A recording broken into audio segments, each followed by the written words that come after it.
Tere õhtust! Õues on 3 kraadi sooja, tuul, niiske, rõske, aeg-ajalt tibutab.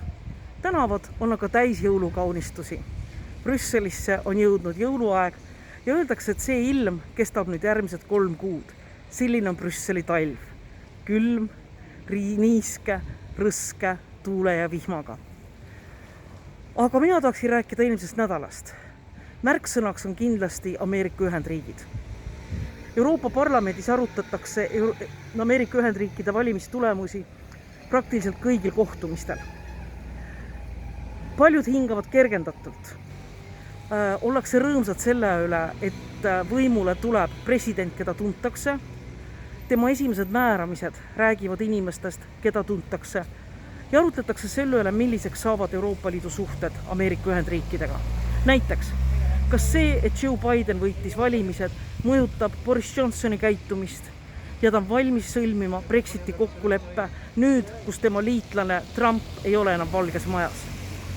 Arutletakse selle üle, kas Ungari ja Poola muudavad oma käitumist ja hakkavad täitma inimõigusi ja õigusriigi põhimõtteid.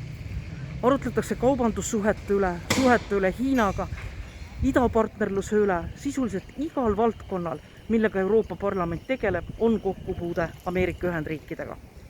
Euroopa Parlamendi president Sassoli esitas kutse Joe Bidenile külastada Euroopa Parlamenti talle sobival ajal. Tuletan meelde, et president Trump Euroopa Parlamenti ei külastanud, küll aga käis siin tema asepresident Pence. Ja samuti käis ka Joe Biden, kui ta ise oli veel asepresident. Täpsemalt sellest, kas ja mismoodi võivad Joe Bideni presidendi administratsiooni personalivalikud mõjutada suhteid Euroopa Liidus ja Eestis. Sellest ma olen rääkinud nii palju, ma ikka kordama. Vaadake neid linke, mis sellele postitusele on lisatud. Positiivse külje pealt veel seda, et Brüsselis liigub koroonapandeemia positiivses suunas.